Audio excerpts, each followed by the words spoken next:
गरीब बेटी की जादुई रोटी। रजनी, और कितनी देर लगाएगी? तेरे बापू कब से बैठे हैं, अब ले आ खाना। बस लाई माँ। रजनी को खाना लाता देखकर पिता किशन ने मुस्कुराहट से पूछा, अरे आज मेरी बिटिया ने क्या क्या बनाया है?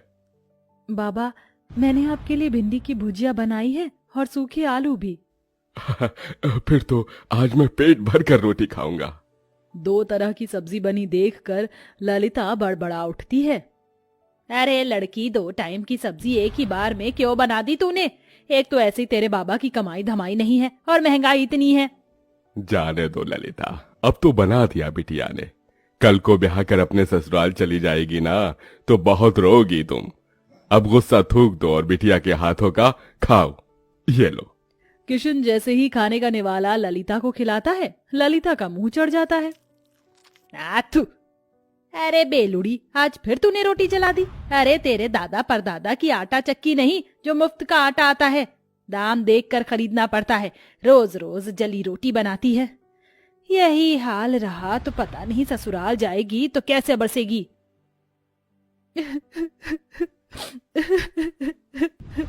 अरे बिटिया, तू रो क्यों रही है? तेरी माँ तेरे भले के लिए ही कह रही है ना।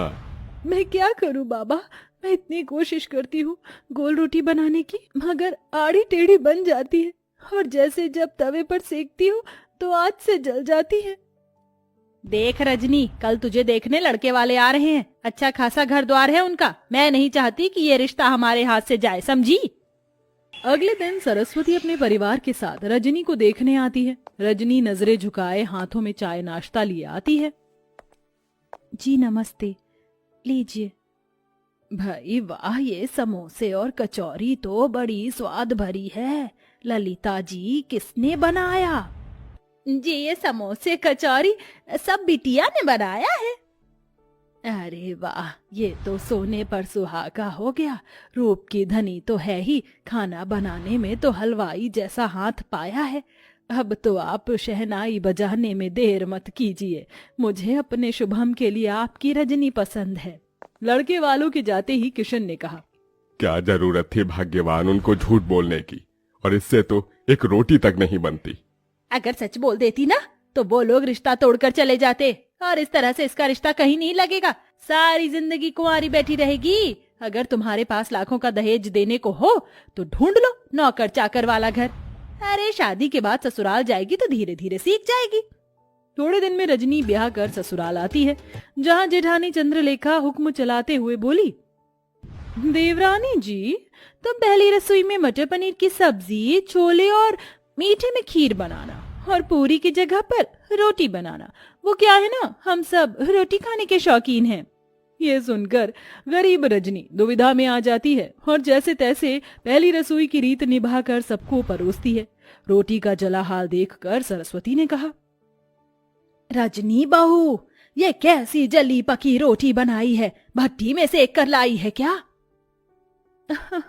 वही तो माँ जी, ऐसी कोयले से काली रोटी तो कुत्ता भी ना खाए। अरे मैं तो गरीब घर की ये देख कर उठा लाई थी कि गरीब की बेटी को सुखी घर परिवार मिल जाएगा।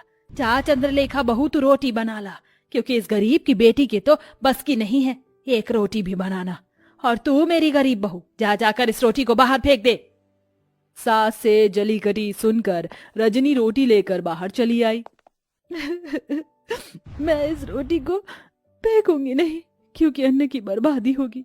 किसी जरूरतमंद को दे देती हूँ। तभी एक उम्रदार बुढ़िया उसके पास चलकर आई। बेटी, रोटी खिला दो, बहुत भूखी हूँ। ये लो अम्मा, क्षमा करना, रोटी जरा जली हुई है और मेरे पास कोई सब्जी भी नहीं। मेरी पोटली में गुड़ है, उससे खा लूंगी। बुढ़िया हबड़ हबड़ कर रोटी खाने लगती है। तभी रजनी का परेशान चेहरा देखकर वो पूछती है, बेटिया, तुम परेशान क्यों हो? अम्मा, मेरी लाख कोशिश करने के बाद भी मुझसे गोल और अच्छी रोटी नहीं बनती। मेरी जेठानी अच्छा खाना बनाती है, इसलिए रसोई पर एक अकेली उनका अधिकार जमा है। मेरी सास ने मुझे बहुत ताने दिए।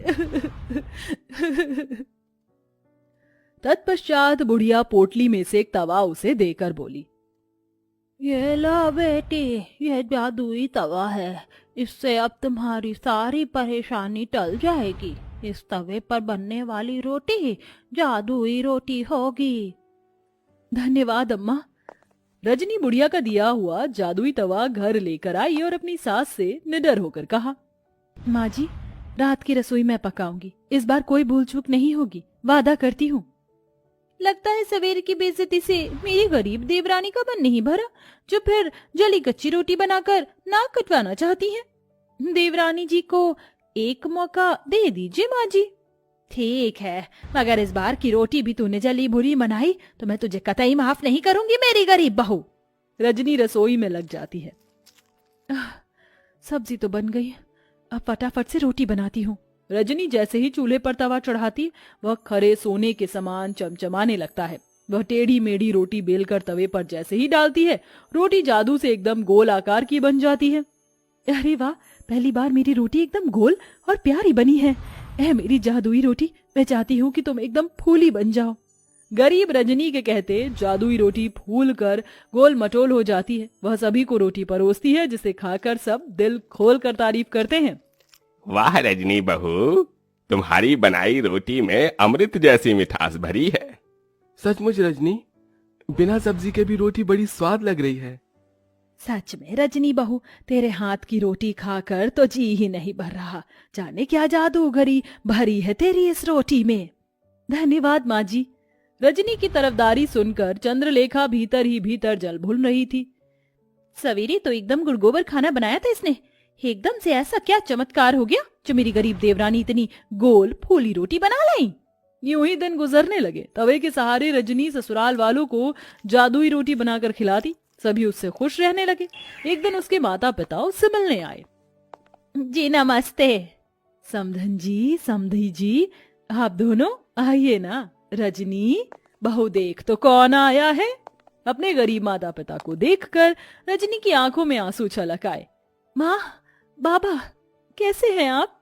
हम ठीक है बिटिया, तुझसे मिलने का मन किया तो आ गए। तुझे सुखी देखकर अच्छा लगा। अब चलते हैं।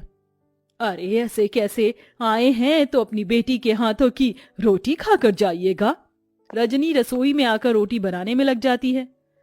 आज मौका अच्छा है, जाकर देखती हूँ ये माजरा क्या है। चंद्रलेखा बहू, कहाँ चल दी? जाकर हल्दीराम से मिठाई समोसे ले आओ। जी माँ जी। इस गरीब देवरानी की किस्मत इतनी अच्छी है, आज भी बच गई। रजनी फट से अम्मा का दिया हुआ जादुई तवा चढ़ाती है। वह चमचमा उठता है।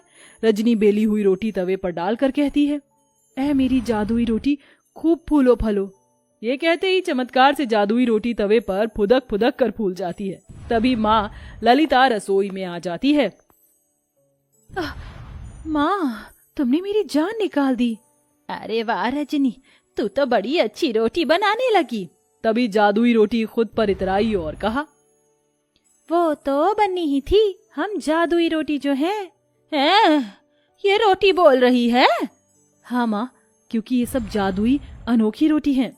रजनी अपनी माँ को बूढ़ी अम्मा के बारे में सब बताती है, जिसे रसोई के बाहर कान लगाए खड़ी उसकी जेठानी चंद्रलेखा सुन लेती है। अच्छा जी, मेरी गरीब देवरानी की बनाई रोटी जादुई है। अब तो इसका पर्दाफाश मैं करूंगी। हाँ। चंद्रलेखा एक आदमी को पैसे देती, जो भिखारी का भेष धरे उसके दरवाजे पर आता है।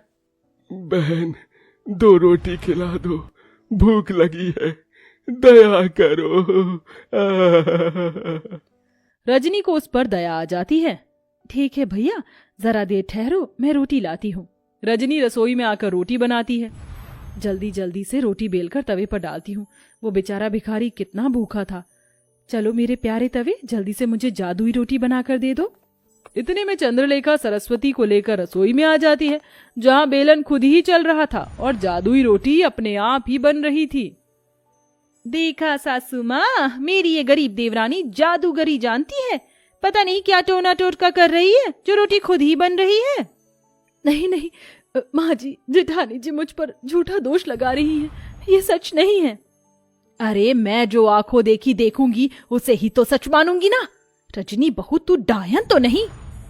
नहीं माँ जी, अपनी सच्चाई का सबूत देते हुए रजनी जादुई रोटी और तवे के बारे में सब बता देती है, जिससे दूध का दूध पानी का पानी हो जाता है। इसके साथ तवे का जादू भी चला जाता है। चंद्रलेखा बहू, तुमने जलन और बैर में रजनी बहू को गलत दिखाया, और रजनी बहू तो क्या हुआ जो इस तवे का जादू चला गया। अब तुम्हें रोटी बनाना तुम्हारी सास सिखाएगी। माँ जी, रजनी रोते हुए अपनी सास के गले लग जाती है और बड़े चाव से न केवल रोटी बनाना बल्कि सब कुछ बनाना सीख लेती है।